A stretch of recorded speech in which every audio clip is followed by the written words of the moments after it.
Good evening, my friends, and I welcome all of you to, oh boy, the April 30th incident. And just when I thought we were going to be getting to the very end of the month, where Daniel has gone an entire 30 days without being arrested, this is the third or fourth time Daniel has been arrested this month. Well, this year, I should say, and for reasons I'll explain later.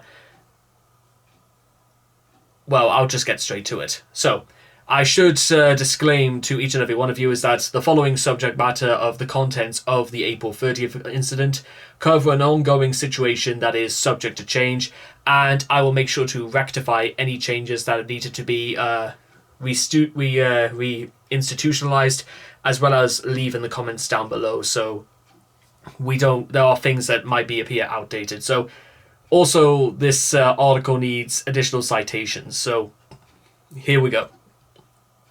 On the 30th of April, Daniel was arrested and placed into Jefferson County Detention Facility, although it's unclear as to what charge he was arrested for. He had a warrant issued from another county, as his charge is courtesy housing for another agency.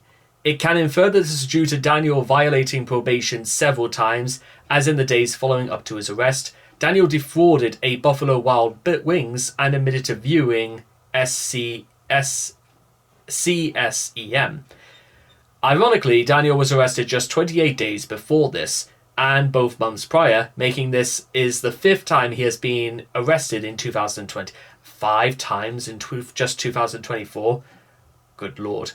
However, unlike those arrests for being a fugitive from justice, this one seems to be a different charge, and unlike all of the others, he is ineligible for bond. So it doesn't matter how many trolls or weens or white knights they want to donate to Daniel to have him released, the courts, or for the reasons they're going to be listing, they are simply not going to allow it this time. And for reasons I will get into, well, I'm kind of not surprised that they will put this in place.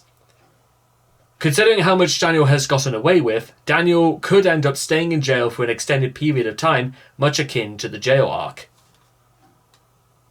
Background. Daniel had violated his probation multiple times and was kicked out of a Pump House restaurant by the police on April 27th, and the next day he was kicked out of Buffalo Wild Wings after defrauding the restaurant. He then went inactive on the evening of April 29th, saying that he was on the bus back to Boulder. A warrant was issued for his arrest from another county.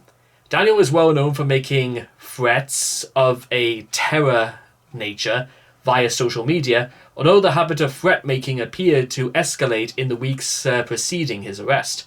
A prior example of this can be observed in the April 6th meltdown, which we covered previously.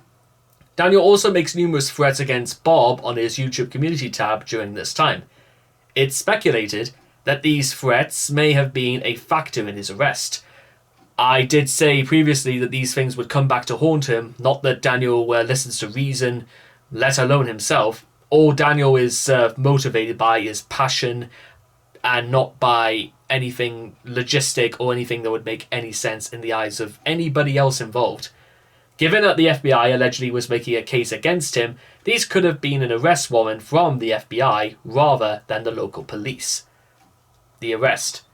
Daniel was arrested in the afternoon of April 30th and booked into Jefferson County Detention Facility. His charges are currently unknown and he is ineligible for bail, possibly indicating felony charges.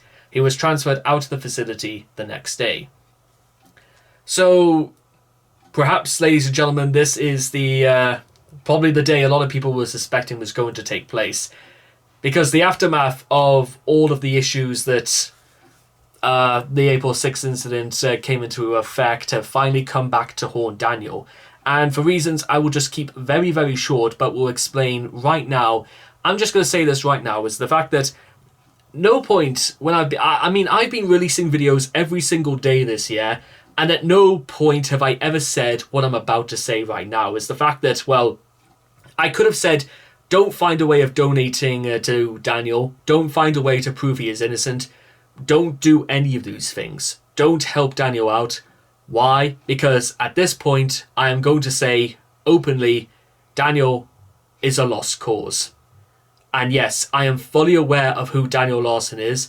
I am also fully aware of who guys like Syax and White Bowser are, and Mini Lad and Only Use Me Blade.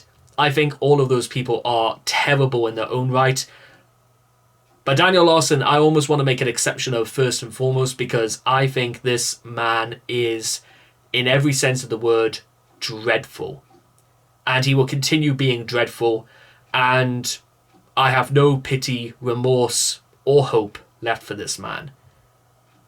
I didn't really have much before, but I just wanted to confirm this, because why? Why should I feel bad for what happens to Daniel now? I don't have any role in Daniel's story or life whatsoever. I'm just here to document and try and get at the truth. And the truth is, ladies and gentlemen, you shouldn't either. You shouldn't get yourselves involved, and this is a matter for either the police or the FBI, because Daniel's threats were very serious, and I reckon this is a case that goes even beyond this, because Daniel made threats against the FBI. So all I could say right now is that, Daniel, you brought this upon yourself. This is your fault, and nobody feels sorry for you. I'm sorry, but that's simply true. Thank you so much for watching, and take care of yourselves, my friends. Take care, and bye-bye for now.